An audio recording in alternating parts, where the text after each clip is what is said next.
Assalamualaikum. Hai semua, selamat datang ke YouTube channel Hans Channel. Untuk video kali ini, Hans akan berkongsi resepi ubi kentang lenyek bersama kuahnya ala-ala restoran Kentucky. Potongkan 5 hingga 6 biji ubi kentang. Potongkan ubi pastikan tidak terlalu kecil. Apabila rebus nanti, ubi tidak terlalu lembut dan hancur.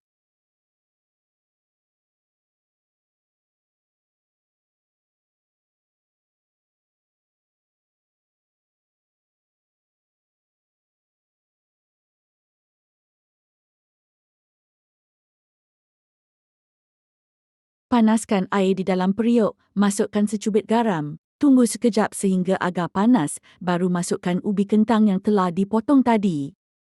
Rebuskan kira-kira 15 minit atau sehingga ubi lembut. Apabila ubi kentang sudah lembut, tutupkan api. Tapiskan ubi tersebut. Selepas ditapiskan ubi, masukkan 3 potong butter. Butter ini jika letak lebih, lagi sedap. Masukkan setengah sudu kecil serbuk lada hitam, serbuk lada putih dan juga sedikit garam. Lenyapkan ubi kentang yang masih panas tadi. Seeloknya ubi dilenyap apabila masih panas untuk memudahkan bahan-bahan semua untuk sebati. Kemudian, masukkan setengah cawan susu full cream, tapi Hans masukkan susu separuh dulu untuk disebatikan.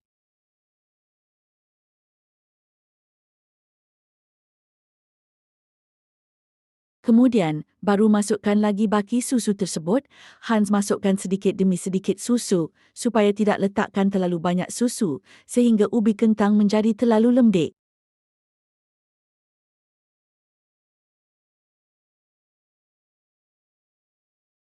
Apabila telah sebati, Hans sediakan mangkuk yang dialaskan dengan plastik makanan. Letakkan ubi di dalam mangkuk, kemudian balutkan ubi dengan plastik untuk diletakkan di dalam peti sejuk selama 10 hingga 15 minit. Sekarang Hans nak buatkan kuah untuk ubi. Mulakan dengan masukkan 4 potong butter ke dalam kuali. Gunakan api yang kecil untuk lebih senang untuk kawal suhu agar tidak hangit. Dan masukkan 3 sudu besar tepung jagung. Kacaukan tepung bersama dengan butter tersebut. Masukkan 2,5 cawan air secara berperingkat. Hans masukkan 1 cawan air dulu. Kemudian kacaukan bagi sebati.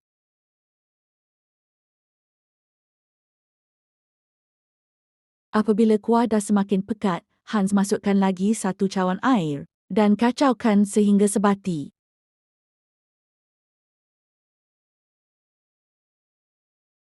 Sebelum masukkan lagi setengah cawan air, Hans masukkan 1 kiub pati ayam dan kacaukan sebati. Masukkan anggaran 1 sudu besar kicap lemak manis. Sambil kacau, kuah akan semakin pekat. Masukkan setengah sudu kecil cukup rasa dan juga setengah sudu kecil serbuk bawang putih. Untuk serbuk bawang putih terpulang untuk letakkan atau tidak, tapi Hans suka letakkan serbuk bawang putih untuk penambah rasa. Apabila sudah sebatikan semua, Hans masukkan lagi setengah cawan air. Hans tak nak kuah yang terlalu pekat. Jika anda suka kuah yang pekat, tak perlu letakkan setengah cawan air tersebut.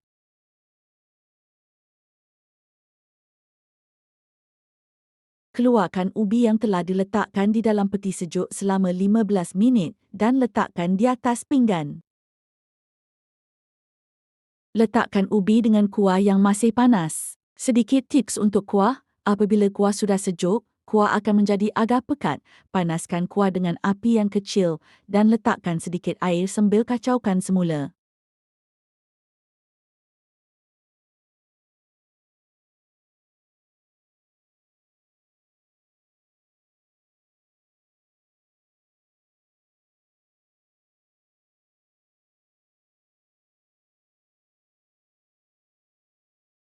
Kemudian Hans taburkan sedikit serbuk oregano dan juga letakkan daun pudina sebagai hiasan.